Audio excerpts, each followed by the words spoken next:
Gracias a todos por venir. Quería agradecer especialmente al Museo Arqueológico que haya tenido la iniciativa de organizar estas charlas, que me parece una idea estupenda para dar a conocer la arqueología española en el exterior, que realmente tiene ya mucha tradición y no es tan conocida como debiera, ¿no? Tanto para el gran público como, yo diría, incluso para nuestros colegas investigadores, para nuestros colegas arqueólogos. Hoy voy a hablar efectivamente de la frontera entre Sudán y Etiopía y es una tarea que en principio es un poco complicada, en el sentido de que es mucho más fácil cuando uno es arqueólogo hablar de las pirámides de Egipto o hablar de los Australopithecus que hablar de una zona del mundo muy remota que la gente normalmente no conoce, en la que en principio no ha pasado nada importante en la historia y además de unos periodos históricos que son muy recientes. La mayor parte de las cosas de las que voy a hablar es de hace 1000 o 1500 años. Por lo tanto, el hablar de estos temas realmente de esta zona, de este periodo reciente, es un reto. Lo que voy a tratar de hacer es de demostrar que pese a que no es una zona muy espectacular, que no tiene pirámides, ni obeliscos, ni estructuras monumentales que sean muy conocidas, sin embargo, puede ser una zona apasionante que nos ayude a entender muchas cosas, no solo interesantes para la propia historia de Sudán o de Etiopía, sino para comprender mejor las sociedades humanas, ¿no? Y la relación entre las sociedades estatales y las sociedades tribales o igualitarias. Cuando pensamos en las fronteras africanas, lo primero que pensamos es en las fronteras actuales y pensamos que África no tiene verdaderamente fronteras antiguas, ¿no? La información que tenemos es que los límites políticos africanos son un invento muy reciente, de los últimos 100 y pico años, ¿no? Realmente son derivadas de la Conferencia de Berlín de 1885. Esto es así hasta cierto punto. Es cierto que el mapa político de África, tal y como lo conocemos en la actualidad, es un mapa muy reciente y que no refleja la realidad de las culturas africanas ni su historia. Sin embargo, también es verdad que África tiene una larguísima tradición de sociedades estatales y, por lo tanto, de fronteras estatales, precoloniales, anteriores al siglo XIX. Cuando pensamos en África, o cuando la gente que no es especialista en África piensa en este continente, en el África subsahariana, piensa normalmente que es un continente de tribus, ¿no? De sociedades segmentarias, de sociedades igualitarias, que son más o menos semejantes desde un punto de vista cultural, es decir, es difícil no tener todos estos preconceptos, ¿no? Cuando uno se acerca a la idea de África. Pero la realidad es que en el continente ha habido no solo estados desde hace mucho tiempo, sino que además ha habido una diversidad enorme de estados.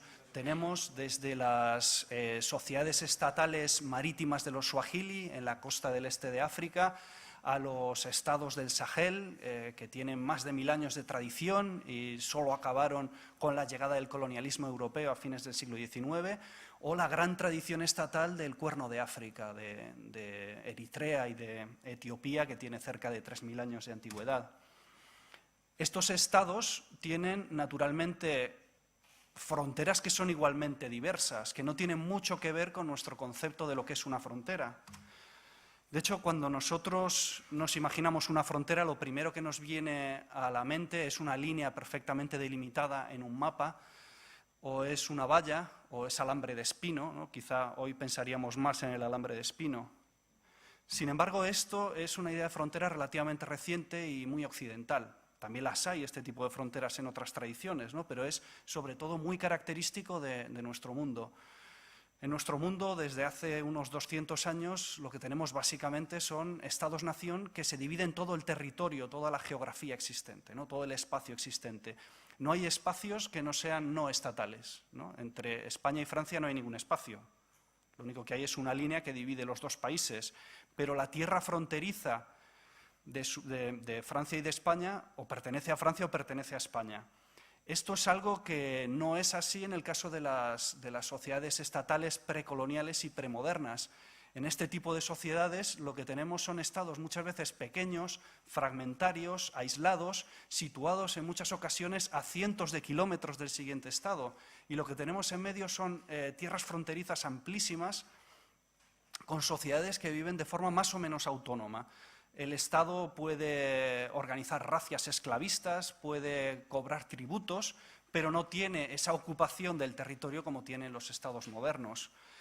Esto quiere decir que los estados premodernos no solo son muy distintos, sino que a los actuales, a lo que nosotros conocemos como un estado, como una frontera, sino que sus fronteras son tremendamente interesantes porque pasan muchas cosas. No es que en las fronteras modernas no pasen cosas, pero la diversidad cultural y la diversidad de relaciones políticas que encontramos en los estados premodernos, en general la hemos perdido con la modernidad.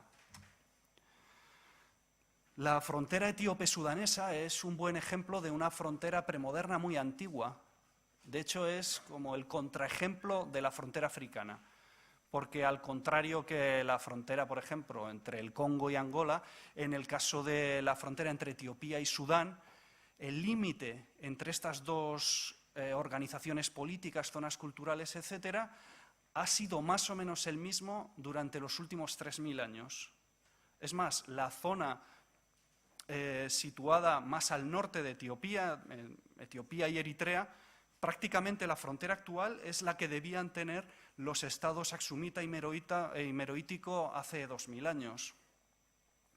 Sin embargo, pese a que tenemos estos estados tan antiguos y esta frontera estatal tan antigua en esta región de África, al mismo tiempo, en esa misma zona, han sobrevivido sociedades igualitarias, tradicionales, tribales, hasta la actualidad. Y esto es lo que lo hace particularmente interesante, ¿no? El ver cómo en una región que tiene una tradición estatal tan antigua, más antigua que la península ibérica, por ejemplo, todavía puede haber sociedades tan tradicionales. La zona a la que me voy a referir de la frontera en concreto, aunque voy a hacer mención a otros lugares, es donde estamos trabajando en la actualidad, que es la región de Metema y Cuara, que es en el centro norte de Etiopía. Para entender un poco esta frontera en una perspectiva de larga duración, una de las cosas que tenemos que hacer es entender el paisaje, tanto el paisaje desde un punto de vista medioambiental como el paisaje cultural. Así que lo mejor es hacer un viaje corto en el tiempo, desde los desiertos de Sudán hasta el altiplano abisinio, para que os hagáis una idea de la diversidad de paisajes a los que se enfrenta pues, un viajero en la actualidad o hace 2000 años,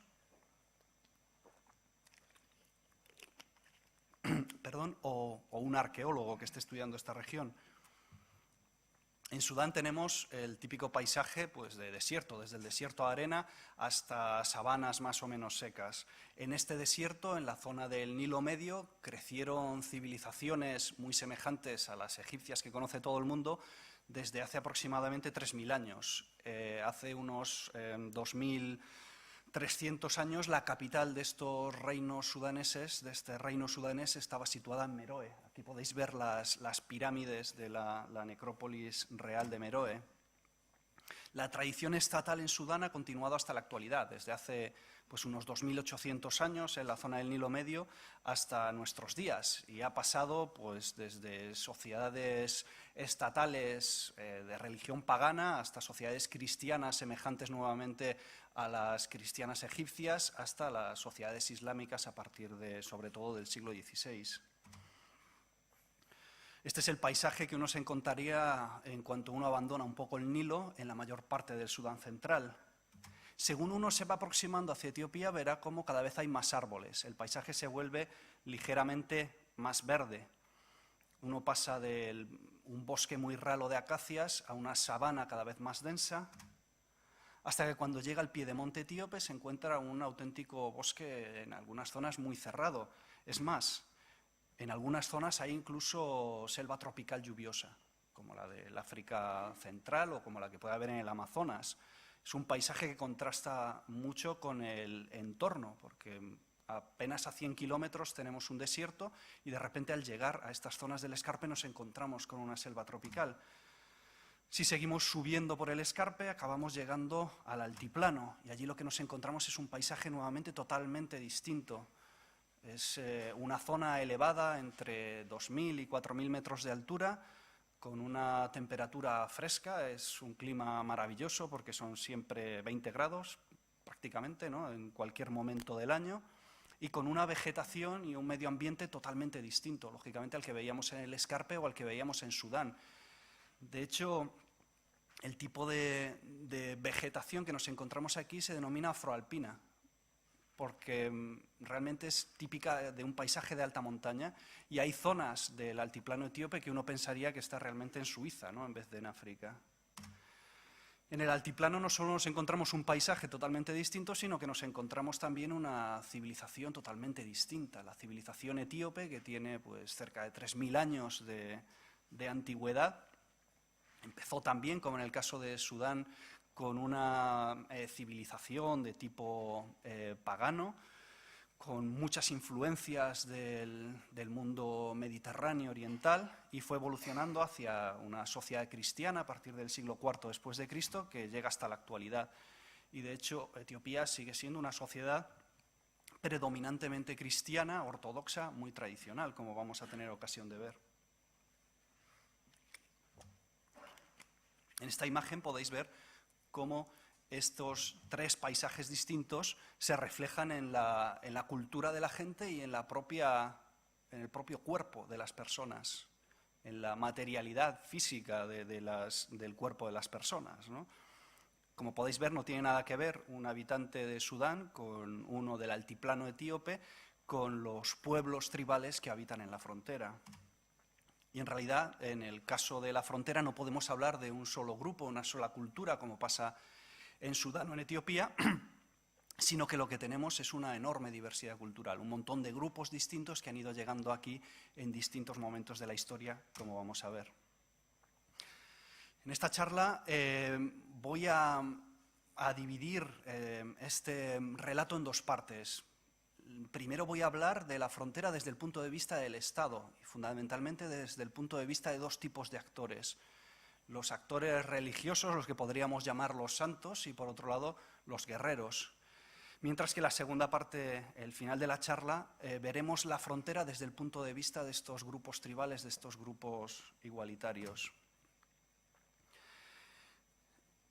Los santos, digamos, estos religiosos, llegaron a la frontera de Etiopía probablemente hacia el siglo XIV. En el siglo XIV y XV se produce una gran expansión del reino etíope, del reino abisinio, se expande hacia el sur y se expande en dirección a Sudán también.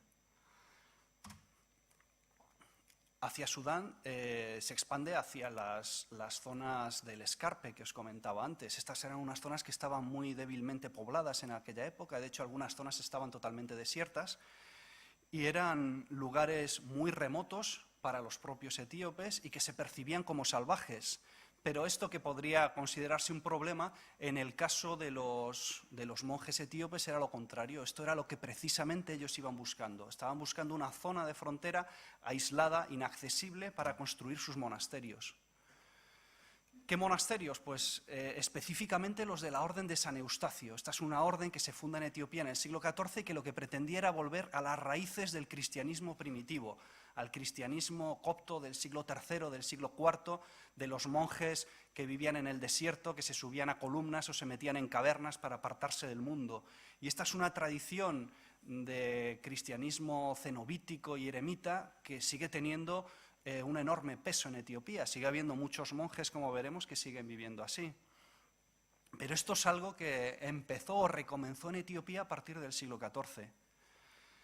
En el caso de la zona que nosotros trabajamos, a partir de ese siglo se comenzó a crear un paisaje monástico muy interesante justo en el límite del escarpe, es decir, justo donde se desmorona el altiplano etíope y pasa de 2000 metros de altura a 500, allí justo en esas sierras que delimitan el altiplano, construyeron estos monjes seguidores de San Eustacio sus monasterios.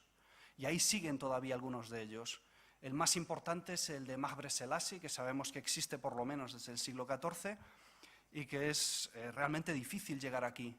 Todavía hoy uno solo puede llegar hasta este monasterio andando, y no solo andando, sino que además hay que ir descalzo, no se puede llevar ningún tipo de gorro ni nada que le cubra a uno la cabeza, y no se puede llevar agua, porque la idea es que uno sufra. El camino de la fe no es fácil, entonces esto se tiene que hacer ver materialmente con el sufrimiento que supone llegar al monasterio, ¿no? Es una orden muy cerrada, entonces no se pueden hacer fotos ni se puede documentar nada en el monasterio, ¿no? Lo que pasa es que lo que no pudimos hacer en Maghreb Selassie sí que lo pudimos hacer en otros monasterios dependientes de este cenobio que se fueron construyendo en torno a la casa madre, digamos, como por ejemplo el monasterio femenino de Genete Mariam, que significa el paraíso de María, y que debió quedar abandonado en algún momento del siglo XVII. Este es el aspecto que tendría originalmente el monasterio, que realmente parece más una fortificación, un castro, diríamos, en España, que un monasterio, porque tiene un foso, tiene una muralla. En este monasterio únicamente había monjas, no había ningún personal femenino, ni curas ni de otro tipo, ni monjes, y tenían una serie de estructuras relacionadas con las monjas. Por ejemplo, tenían la casa de la menstruación. Cuando las monjas tenían la menstruación, tenían que retirarse a esa estructura para evitar contaminar un espacio sagrado.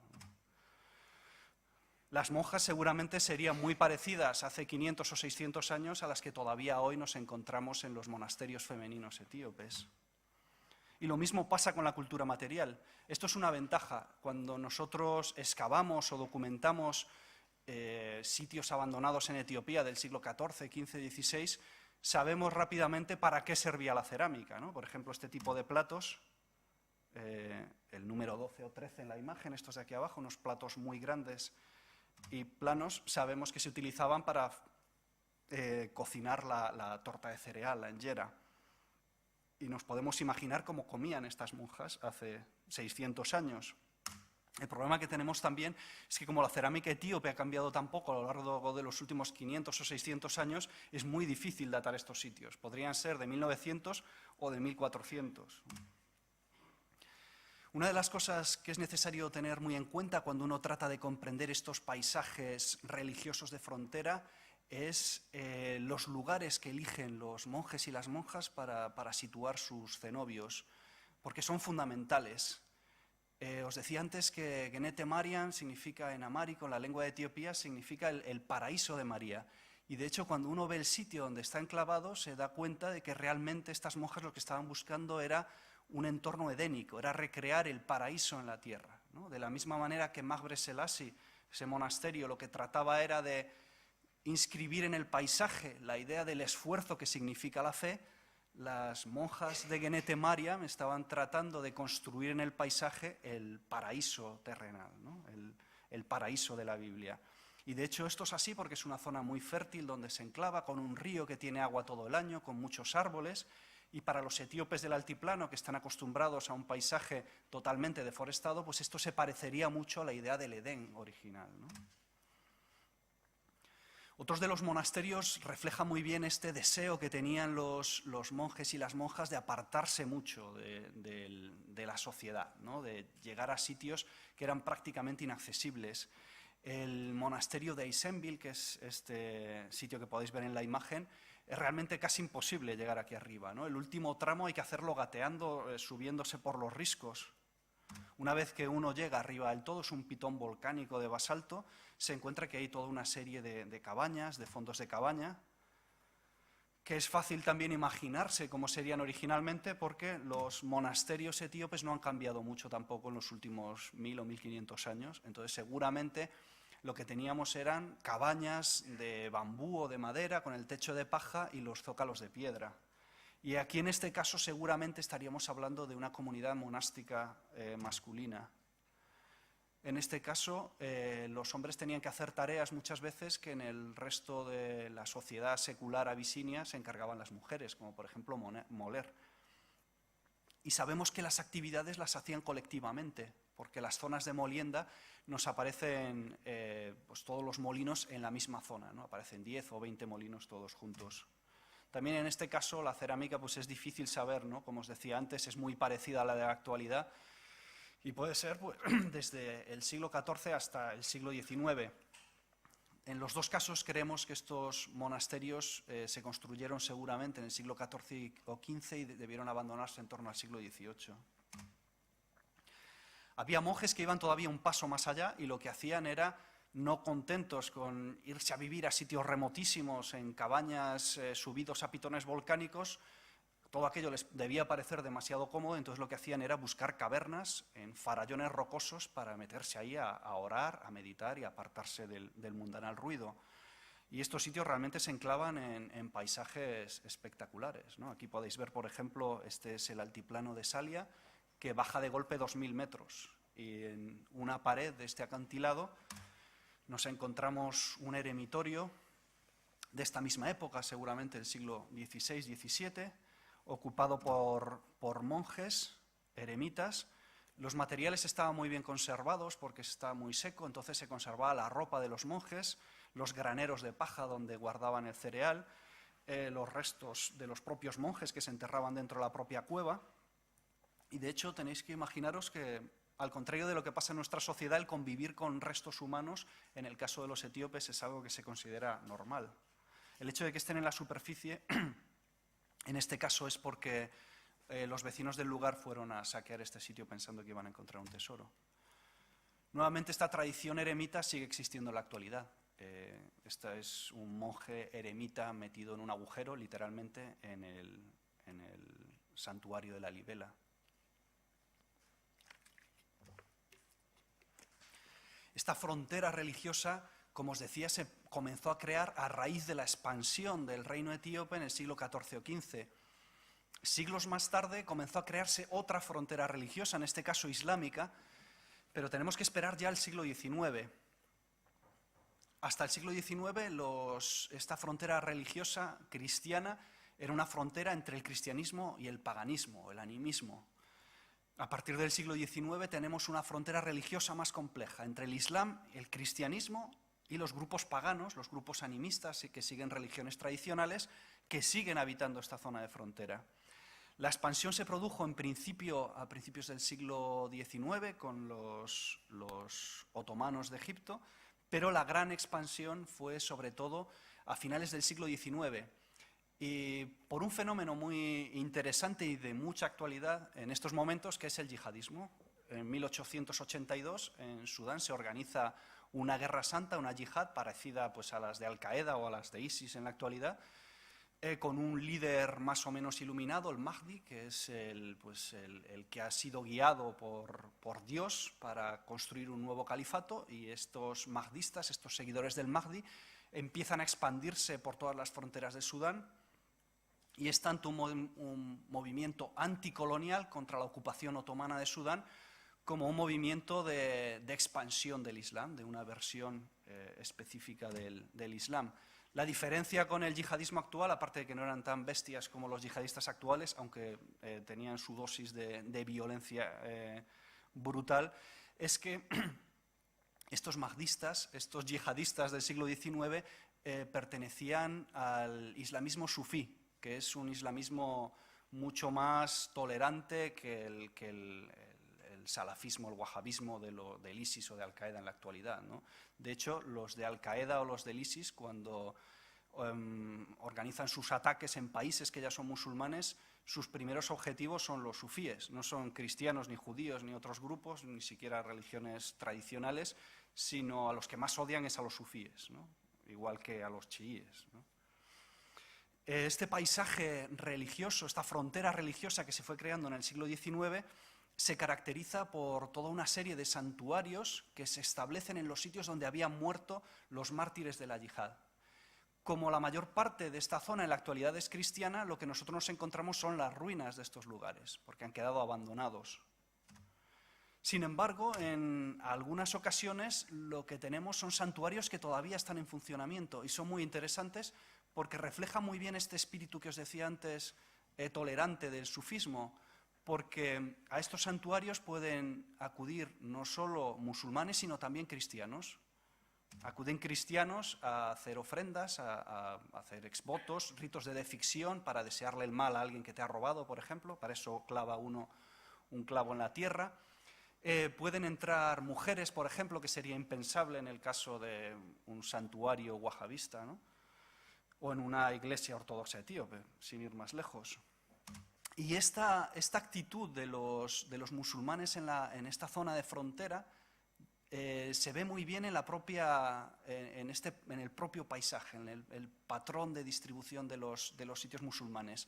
Si nos fijamos en los sitios cristianos, están localizados, como os decía antes, en lugares inaccesibles, en montañas, en sierras, mientras que los santuarios musulmanes están siempre en zonas de comunicación, en los principales caminos que conectan Sudán y Etiopía. Esta es una de las fronteras que se fueron creando a partir del siglo XIV, la frontera, como os decía, de los santos, de los religiosos. Los otros grandes actores de la frontera estatal son los guerreros, es la frontera de la violencia. Durante mucho tiempo los etíopes, subidos en su altiplano, lo que hacían básicamente era organizar expediciones a las zonas bajas, a las zonas fronterizas, para buscar esclavos, para buscar botín, para cazar.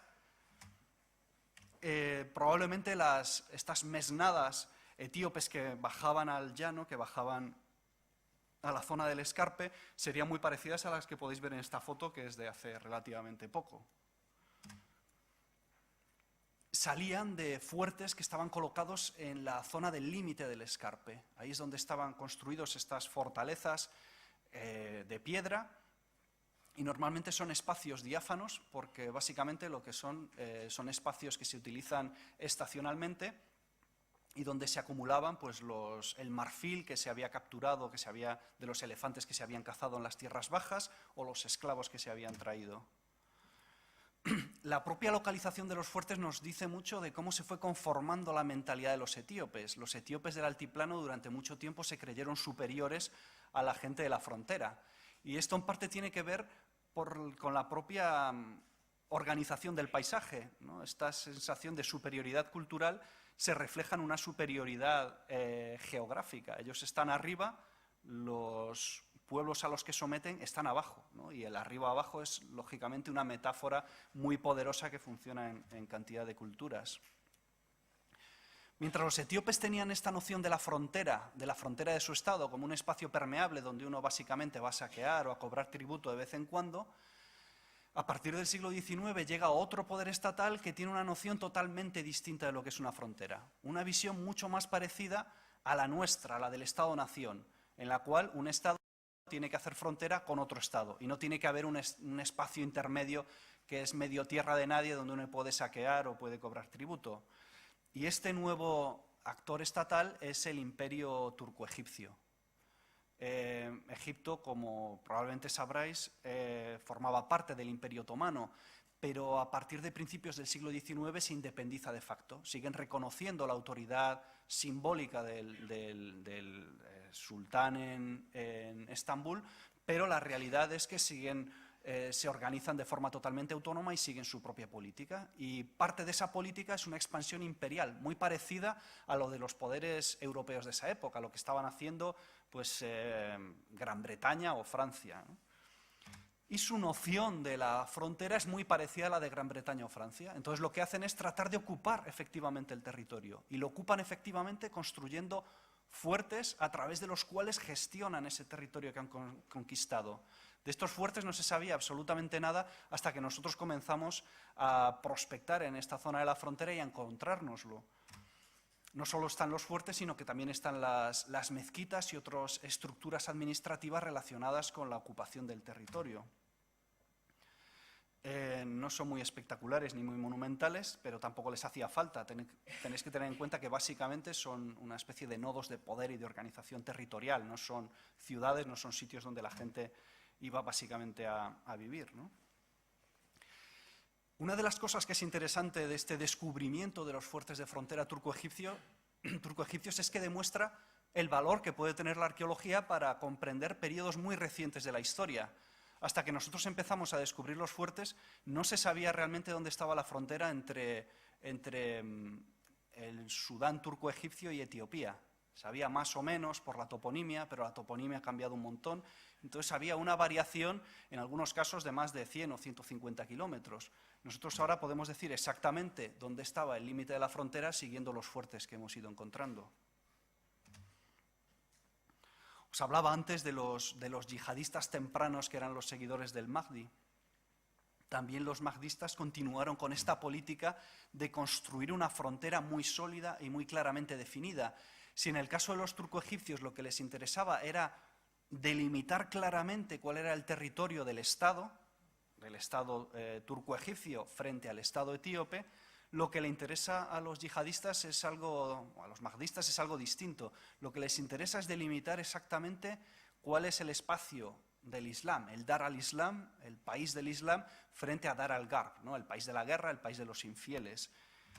Pero la solución a la que recurren es la misma: construyen fuertes fronterizos a lo largo de la zona que ellos consideran que es el Dar al-Islam, que es el país del Islam.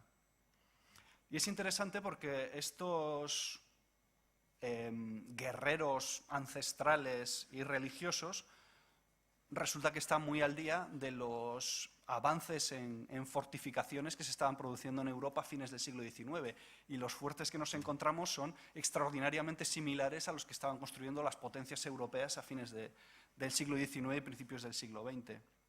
En la mayor parte de ellos no encontramos nada, desgraciadamente, con alguna excepción. Por ejemplo, en este fuerte en concreto nos encontramos una decoración de un arreo de caballo etíope, probablemente relacionado con la primera batalla de Galabat, que es una batalla que tuvo lugar a fines del siglo XIX y que fue crucial para esta región de África, porque en ese momento Etiopía estuvo a punto de desaparecer y acabar convertida en un país islámico. Se salvaron en el último minuto.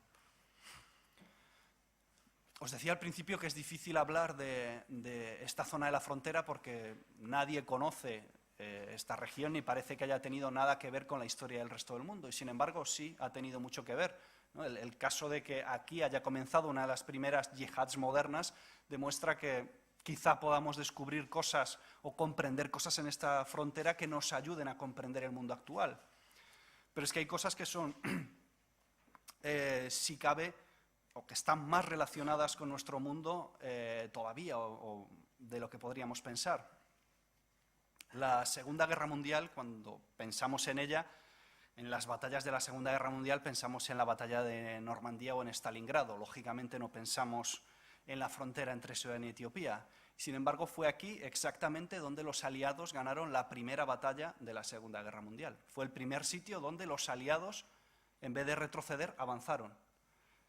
Puede ser una cosa anecdótica, pero también es interesante, porque, en primer lugar, nos habla del carácter de la Segunda Guerra Mundial. Cuando hablamos de mundial, creo que no nos hacemos una idea de hasta qué punto transformó material y culturalmente toda la faz de la Tierra, desde Groenlandia hasta la Antártida, pasando por sitios tan remotos como el occidente de Etiopía.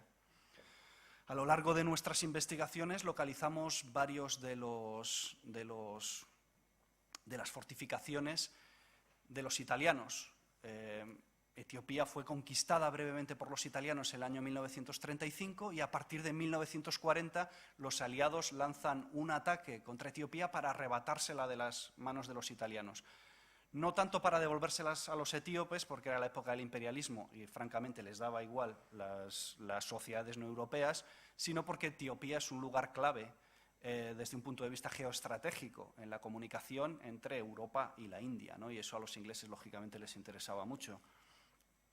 El caso es que los ingleses, precisamente en estas fechas, a mediados de noviembre del año 1940, lanzan un ataque contra la frontera abisinia y consiguen ocupar rápidamente varios de los fuertes italianos que nosotros hemos excavado y documentado, y aparecen cosas pues previsibles algunas, otras más interesantes. Previsibles, pues los restos de los morteros ingleses con los que machacaron las posiciones italianas, pero es interesante ver el tipo de munición que nos aparece en estos lugares.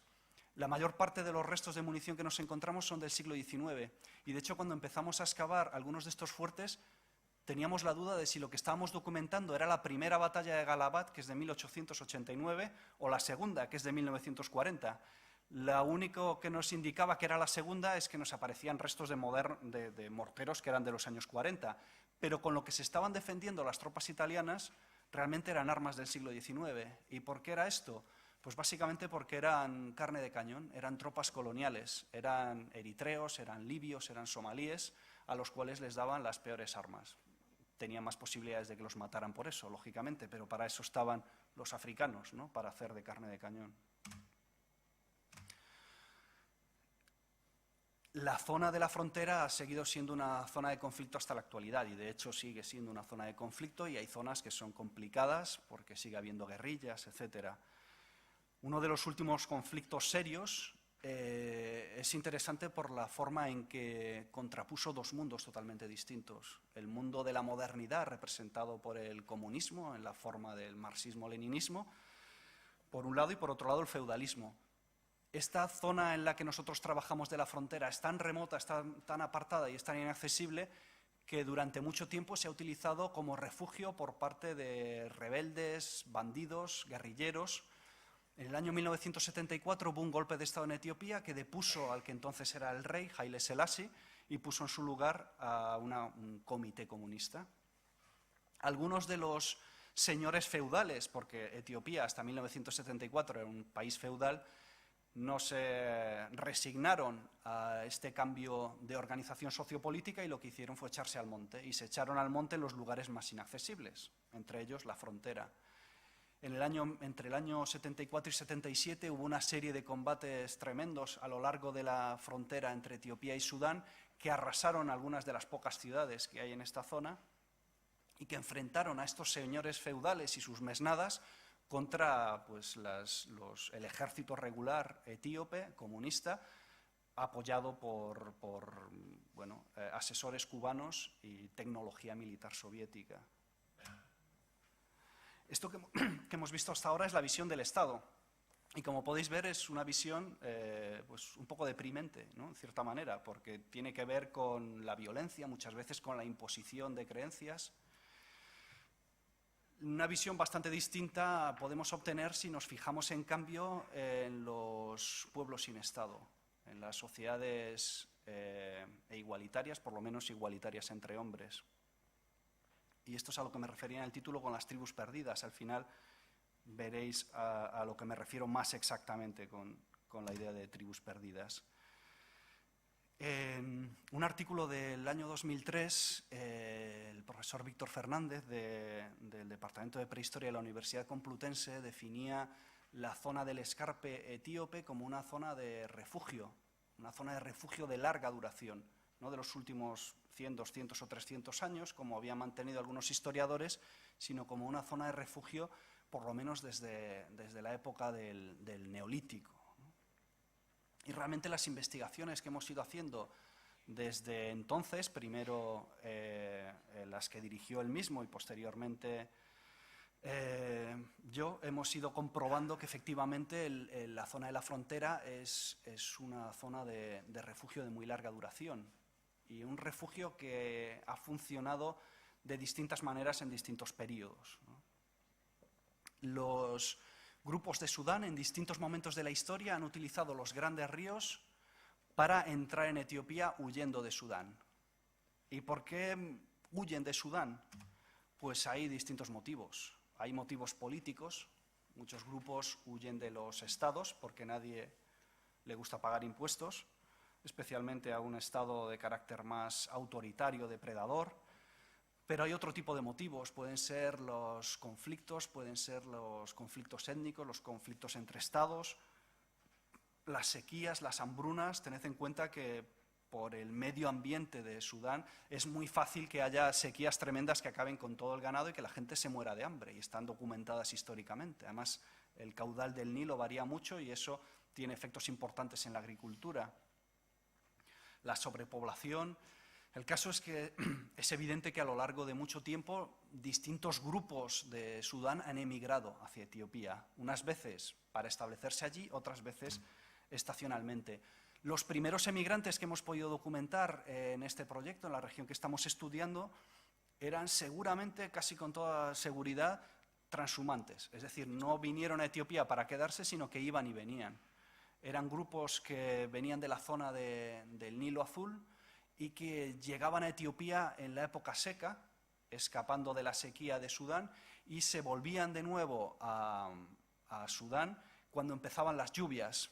¿Y por qué se volvían cuando empezaban las lluvias si tenía que haber un montón de pasto en Etiopía en esa época?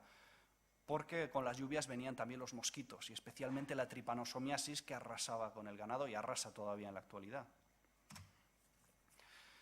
Una de las razones por las que sabemos que estos primeros emigrantes, estas primeras comunidades que huyen de Sudán, en este caso de la sequía, sabemos que son comunidades de transhumantes porque los poblados que aparecen son muy pequeñitos, tienen 2.000, 3.000 metros cuadrados nada más. Unas veces están en las laderas de los montes, son montes muy visibles, se pueden reconocer a decenas de kilómetros en el paisaje y seguramente estos pastores transhumantes los estaban utilizando como referencia para poder moverse por el paisaje. Y otros de los yacimientos son todavía más pequeñitos, tienen 500 o 1000 metros cuadrados nada más y están muy cerca de los ríos y seguramente se establecían allí para llevar a los animales a brevar y también para explotar los recursos del río, tanto los moluscos fluviales como los pescados. La cultura material es idéntica a la que existe en Sudán en esta misma época. Estamos hablando de hace entre 1500 y 1000 años antes del presente, que coincide con el final del reino meroítico y el comienzo del cristianismo, de los reinos cristianos sudaneses. Uno de los elementos más interesantes y que nos ayuda a corroborar este origen sudanés de los pastores del piedemonte etíope son las fusayolas, porque son muy características, la decoración y demás son idénticas a las que hay en Sudán. Por suerte, como os comentaba con la cerámica y con las comunidades monásticas cristianas etíopes, que podíamos comparar el pasado y el presente fácilmente, lo mismo pasa con los pastores transhumantes.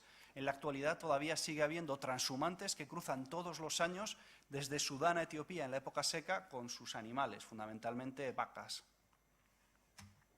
Y vuelven, como os comentaba, cuando comienzan las lluvias y los mosquitos. Los primeros refugiados que seguramente llegaron por motivos, digamos, de tipo político, aparecen hacia el año 1300. Hasta ese año seguramente la gente se movía, pues eso, por cuestiones de sequías, alguna hambruna, etc. A partir del 1300 creemos que son más bien cuestiones de tipo político, crisis en el Estado sudanés, el Estado cristiano de aquella época, el reino de Soba, la decadencia del reino de Soba, conflictos dentro del reino y de los distintos reinos que se crean una vez que se va descomponiendo este Estado. Mucha de esta gente, probablemente, de los habitantes de estos reinos, escaparon huyendo de ese clima de crisis y de violencia y se refugiaron en Etiopía. ¿Por qué pensamos esto? Bueno, en primer lugar, porque a partir del año 1300, que coincide con la decadencia del reino cristiano de Soba, en la frontera etíope aparecen los primeros poblados permanentes, no esos pequeños pobladitos de 3000 metros cuadrados, sino poblados, en algunos casos, de decenas de hectáreas. Y además estos poblados están fortificados, tienen murallas de piedra, lo cual demuestra que la gente tenía una sensación de inseguridad que claramente no había 500 años antes. Este es uno de los poblados más grandes que encontramos. Cuando nos lo encontramos pensamos que era algo muy reciente, como de finales del siglo XIX, porque todas las estructuras estaban a la vista, pero cuando las datamos por radiocarbono salió que eran, bueno, del siglo XV. Y tenemos tanto tumbas como fondos de cabaña. Podéis ver aquí que se ven perfectamente en superficie. Las cabañas son muy interesantes porque tienen adosado lo que creemos que es un pequeño altar, que es esa zona de piedra que tiene forma más o menos de paralelepípedo. Excavamos una de estas cabañas y adosado a eso que creemos que es un altar, nos apareció esta piedra perfectamente esférica y nada más. Esto es lo que creemos que es una piedra de Soba. Las piedras de Soba son unas piedras que se han utilizado hasta hace muy poco tiempo en esta zona y que básicamente se consideraba que traían la fertilidad para las mujeres, la fertilidad para los campos y eran en cierta manera el garante del mundo. Es un poco como en la segunda película de Indiana Jones, si la habéis visto, que están en un poblado indio y tienen una especie de ídolos que se los llevan los malos y cuando desaparecen esos ídolos se va todo a tomar por saco. Bueno, pues las piedras de Soba serían una cosa así, eran esta especie de ídolos que permitían que el mundo estuviera bien, ¿no? Que no hubiera sequías, que no hubiera hambrunas, que no hubiera guerras. Y de hecho muchos de estos grupos están verdaderamente asustados de que estas piedras desaparezcan o de que se caigan de su altar o de su pedestal. Es interesante que se llamen piedras de Soba porque hacen referencia a este reino cristiano de Soba que se fundó hace 1500 años. La gente ya no sabe nada del reino de Soba y sin embargo relaciona estas piedras con Soba. ¿Por qué? Porque probablemente esta gente migró, escapó del reino de Soba cuando se estaba hundiendo, cuando estaba entrando en crisis y se llevaron con ellos, si no las propias piedras, sí seguramente esta idea de que había pues, unos elementos materiales, unos ídolos que eran la representación del orden del mundo, ¿no? Y esto es algo que, como os digo, sobrevivió hasta el siglo XIX. Mucha de la cultura material que encontramos en estos yacimientos, además, vuelve a ser sudanesa, alguna típicamente sudanesa, como por ejemplo los incensiarios, que aparecen ahora por primera vez, como este que podéis ver aquí. Aparecen también docas, que son una especie de vasijas muy grandes para hacer la torta de cereal, típica de la zona de Nubia y el Sudán central. Y nos aparecen las primeras importaciones etíopes, que son estas cerámicas de aquí, y que nos indican que la frontera en este momento se convierte en un espacio muy permeable. Creemos, os decía antes, que seguramente estamos hablando de pueblos que están escapando de un clima de tensión y de crisis y de violencia. En el caso de este yacimiento tan grande del que os estoy hablando, seguramente su final fue violento.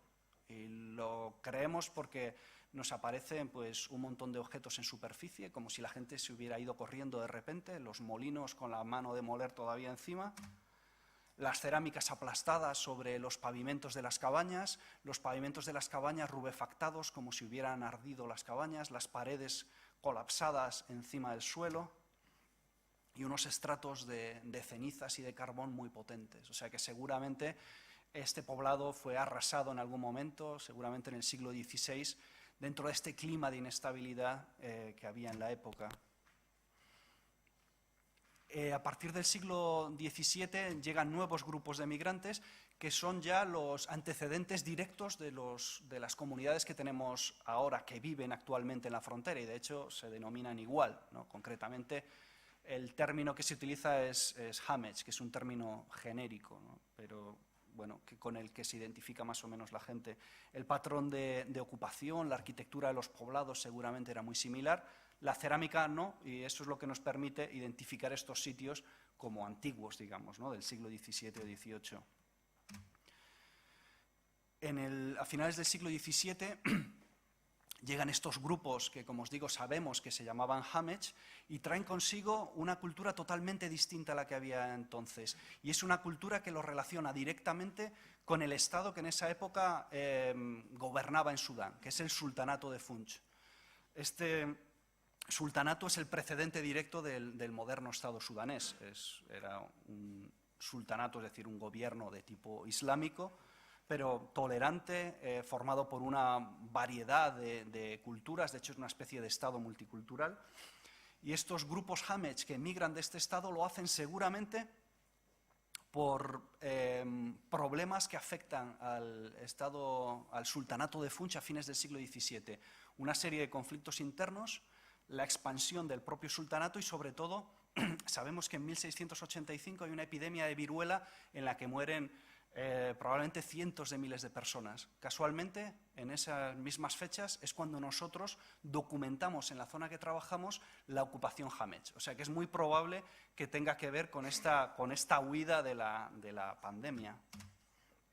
Y con ellos traen elementos culturales que tienen mucho que ver con el sultanato de Funch, con la cultura de los Funch, como pueden ser pues, estos incensiarios que se emplean en diversas ceremonias, jarras de abluciones. Esto no quiere decir que fueran musulmanes, sino que conocían la cultura islámica de la época. Y una cosa que es interesante es que en esta zona apartadísima del mundo y donde las cosas no cambian y la gente intenta además que no cambien, al mismo tiempo están en contacto con el resto del mundo. Y hemos encontrado trazas evidentes de globalización, como pueden ser pues, cuentas de ágata que proceden de la India, cuentas de pasta vidria europeas, y quizá lo más exótico de todo, porcelanas chinas del sur de China de mediados del siglo XVIII, que llegan a esta zona remotísima de África, que está a más de 1000 kilómetros de los puertos de mar. También tenemos pipas para fumar tabaco, que es un producto americano, ¿no? Es decir, esta cultura es, por un lado, tremendamente ancestral y muy característica de esta zona, y al mismo tiempo muchos de sus elementos culturales tienen que ver con un mundo que ya está globalizado por el capitalismo. Esta tradición de refugiados ha continuado hasta muy recientemente. Es decir, no es algo de hace 1500 años, es algo que estamos viviendo ahora en la actualidad.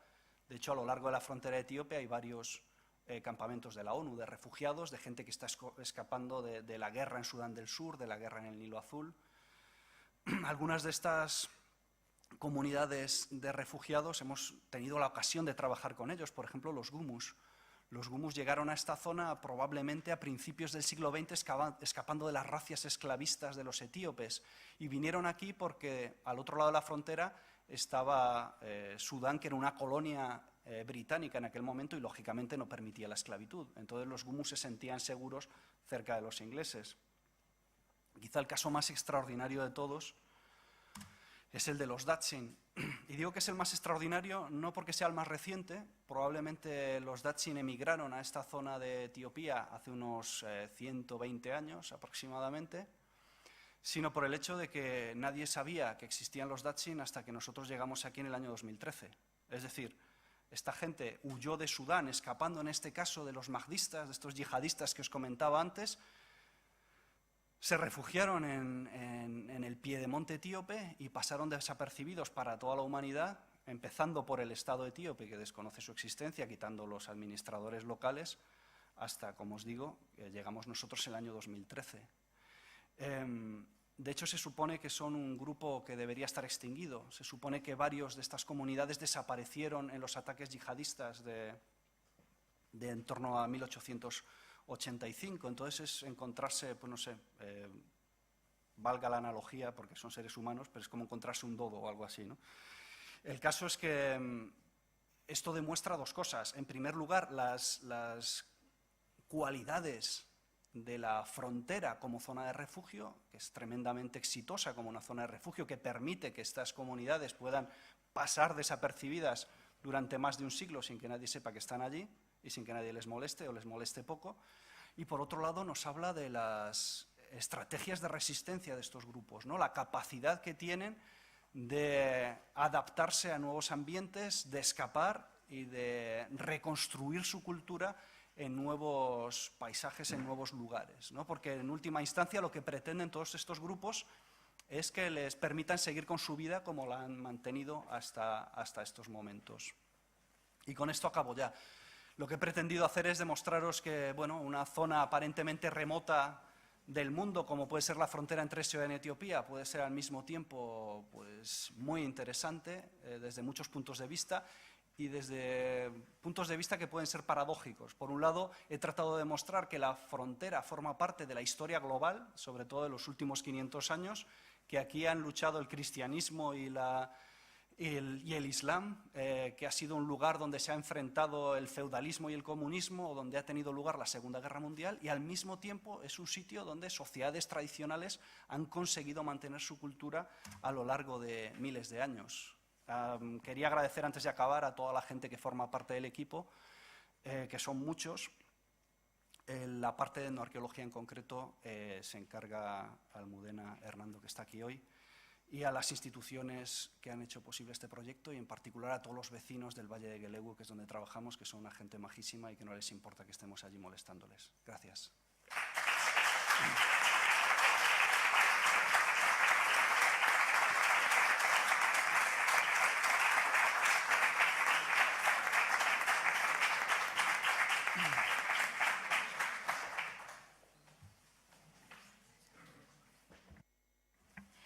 Bueno, pues muchísimas gracias por este esfuerzo, por sintetizar un panorama tan amplísimo de una forma tan clara. Antes de terminar, me gustaría que si alguien tiene alguna pregunta, por favor que pida el micrófono. ¿Nadie tiene ninguna pregunta? Sí. En estos años que habéis estado ahí, una curiosidad que tengo es que vosotros publicáis la distribución de los grupos étnicos y normalmente esa distribución que estáis encontrando en la actualidad no coincide con los que vienen en trabajos antiguos de los italianos de los años 40 o los ingleses incluso de los años 30, las enciclopedias lingüísticas tampoco. Eso es porque los trabajos estaban mal hechos, que yo creo que lo más probable, o bien porque ha habido tales cambios en la frontera que es una situación tan cambiante que hay que hacer un plano étnico, lingüístico cada poco tiempo. Realmente ha habido cambios desde finales del siglo XIX a la actualidad, pero realmente son muy pocos. Yo diría que los únicos cambios importantes son pues, los Gansa, que es un grupo de 5.000 personas que ocupa una zona muy específica que llegaron allí hace 50 años, y poco más. Los gumus que se han ido expandiendo cada vez más hacia el norte. Pero el resto, la sensación que da es que no ha cambiado en los últimos 100 y pico años. Lo que pasa es que nunca ha habido un estudio sistemático de toda esta zona, que no es una tontería, porque estamos hablando de una zona que es del tamaño de España, ¿no? Toda la frontera. Y sin embargo, imaginaos una zona del tamaño de España donde no se sabe exactamente qué grupos viven, ¿no? El caso de los Datsun sería el más llamativo, ¿no? Ni siquiera se sabía de su existencia, ¿no? Pero en otros no se sabe muy bien cuántos son y dónde están. Y en parte no tiene tanto que ver con el mérito nuestro que seamos muy listos, sino que realmente existen unas posibilidades en la actualidad que no existían hace 50 o 60 años. Ahora hay muchas carreteras que permiten llegar a sitios imposibles de encontrar antes, hace 100 años, ¿no? De hecho, es algo parecido a lo que pasa ahora, que cada 2 por 3 se está encontrando una especie nueva, ¿no? Y es porque nos estamos cargando el mundo. Pues algo parecido pasa también con la diversidad cultural. Nosotros podemos llegar a esta diversidad cultural porque se la están cargando, básicamente. ¿Alguna pregunta más? Sí. O sea, es una zona grande como...